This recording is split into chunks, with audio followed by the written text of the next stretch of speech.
Hello everyone. In this video we are going to discuss about Ode to the West Wind, which is an ode written by Percy Bysshe Shelley in 1819. It was originally published in 1820 by Charles Ollier in London as part of the collection Prometheus Unbound. The poem is understood as Shelley's message of reform and revolution, which he wanted to spread, and the wind becomes an agent for spreading the word of change through the poet, who both celebrates the grandeur of the wild west wind as well as pleads for it to help him achieve his motives. It is also believed that the poem was written as a reaction of grief on the passing away of his son William in 1819, the same year the poem was written. So, the poem is an allegory to the role of the poet as a voice of change and revolution. Now, this change can be personal also, and it has political references also. The poem is somewhat political in tone, with its hinted reference to crucial social turmoil of the time known as the Peterloo Massacre of August 1819, which took place at St. Peter's Field, Manchester. In this, cavalry charged into a crowd of around 60,000 people who had gathered to demand the reform of parliamentary representation. People in Britain were dissatisfied with the economic slowdown and the corn laws, which raised the cost of grains imported into England and thus kept the cost of cereals and bread quite high for the people. People who were reformers identified parliamentary reform as the solution and a mass campaign for voting rights for common people, and so they organized a gathering in which a huge crowd participated. On the orders of the magistrate, the yeomanry charged into the crowd, knocking down a woman and killing a child, and finally apprehended their leader, Henry Hunt.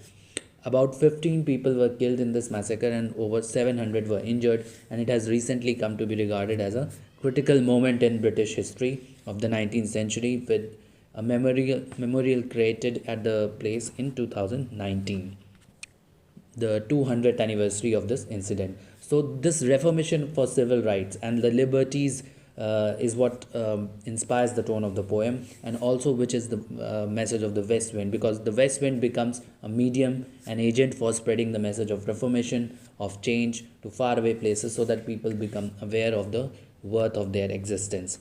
The poem has 5 cantos. A canto is a division of an epic or other long narrative poem. So it is sort of a section. They have been written in terza rima, which is a form of verse in Italian poetry, in which the first and the third line of each tercet rhymes with the second line of the next tercet, and the second line of the next tercet rhymes with the first and the third line of the next tercet, and so on. So the poem finally ends with the last line rhyming with the second line of the last stanza. The ode is written in iambic pentameter, which is one of the most popular forms of meters used in poetry. Then the speaker in the poem directly addresses the west wind of autumn season, which is basically the point of an ode, because an ode celebrates a person or even an entity, an idea, and here the might of the west wind is celebrated in this poem. So the speaker addresses it, the west wind, which scatters the dead leaves of the season and spreads seeds in a wide region so that they may grow up in spring season. That is the basic essence. Now coming to the first canto, we notice a pattern in this poem. In the first 3 sections or the first 3 cantos of the poem, the impact of the west wind is shown upon 3 different entities, natural entities, namely earth, air, and ocean. The first stanza discusses about the impact on earth with the coming of the west wind. Then the second canto shows the impact on air, and the third shows it on the ocean. And the last 2 sections show the speaker directly addressing the west wind and asking it to lift him up as a wave, as a leaf, as a cloud, so that he may also travel across the globe with the west wind and spread the message of reform and change that he wishes to convey to the world. So the poem ends on a note of optimism, stating that if winter season comes with its death and decay, the spring season with its gaiety and its warmth is not far behind.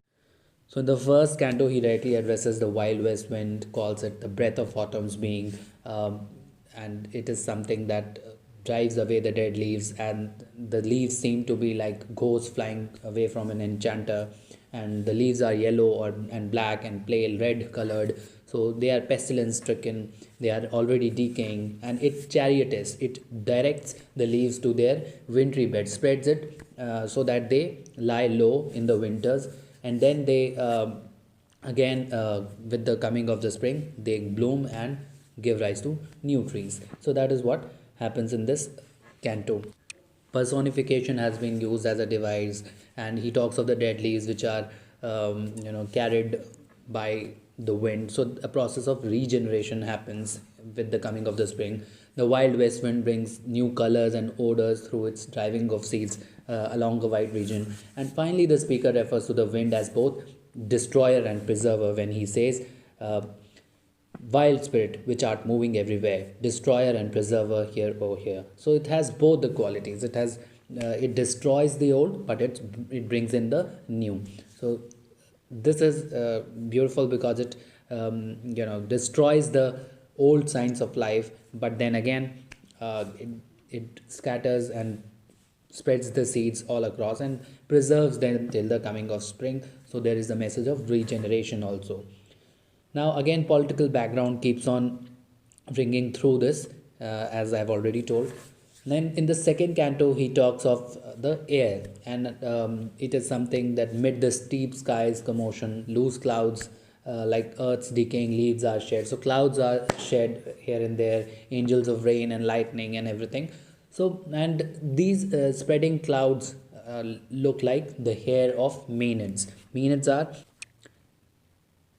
in ancient Greece, Maenads were followers of wine god Dionysus. Their long hair were loose and flowing, and they symbolized, kind of widely passionate nature. So here, these clouds have both water and lightning in the sky, and when wind blows, the lightning appears as if a bright shaft of hair from the head of a Maenad.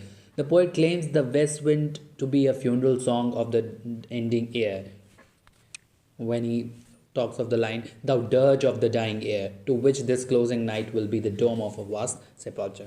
So now he talks of it as a funeral song. It brings in the note of ending of the season, this particular season, and then coming of the winter season, and says that the night will be like a dome of a huge dome that will be surrounded by the powerful presence of the wind. So wind will be all around. Wind colors the fabric of the poem. Then the image assumes an even more wild form when the speaker claims that from that dome, black rain and fire and hailstorm will come out. So with this terrifying image, he urges the wind to keep hearing him, and he has something more to appeal. And in the third canto, he again says, thou who didst wake it from his dreams, the blue Mediterranean. So he now talks about, the speaker talks about the power of the wind is so much that it breaks the blue Mediterranean Ocean. It was lying cold and asleep, but suddenly with the coming of the west wind, everything comes to a jolt. So the Mediterranean Ocean was very calm, and it watched palaces and towers collapse into the sea, and it had azure moss and flowers everywhere. But he also claims that it is to allow the west wind to pass without hurdle, that the Atlantic Ocean itself divides into deep chasms, and at the bottom of the ocean small plants and foliage tremble with fear of the arrival of the west wind. So now this is a very crucial image, because two big and popular oceans are characterized as if they are persons, and they are bowing down before the might of the wind. So this again celebrates the power of the west wind. Then in the fourth canto, again, as I already said, he will directly address the west wind. He says, if I were a dead leaf, you might take me. If I were a swift cloud, I might fly with you. And if I were a wave, then I would have flown across with you. The impulse of your strength, I would have been. And you are uncontrollable.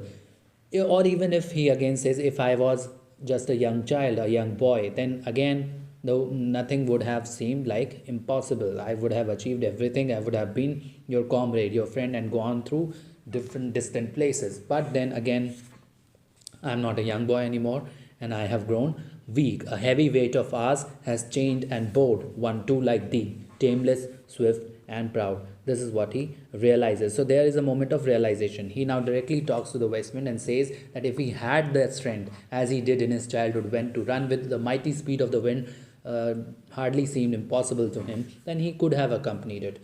But because he does not have that strength as he had as a little boy, he now asks the west wind to take him up and with its mighty force and lift him as a leaf, a cloud, or as a wave, so that his troubles on earth that prick him as thorns, he would not have to face them. So he says that he was also powerful and tameless and proud once, but now the things have changed. Now in the fifth canto, he asks the wind to make him its lyre and a wing, which is a wing's instrument, and it would be just as the wind rustles through the forest, and dead leaves or decaying leaves fall down, and the music is produced. Similarly, he will also become the instrument of the wind, and a sad note of sadness will flow from him too. So now he asks the wind to become his spirit, and later on he asks the wind to become him. That is, he wants to become one with the west wind. So now he wants to drive my dead thoughts over the universe like withered leaves to quicken a new earth. Again, a message of reformation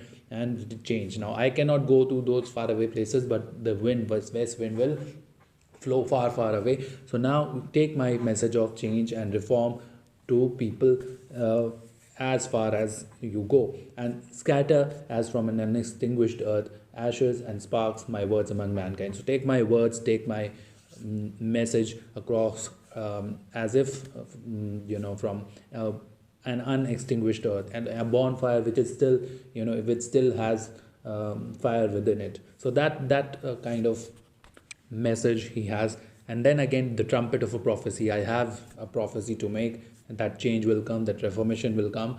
And again, he is optimistic. Oh wind, if winter comes, can spring be far behind? So now in the final canto, he asks the wind to be his spirit and finally become him.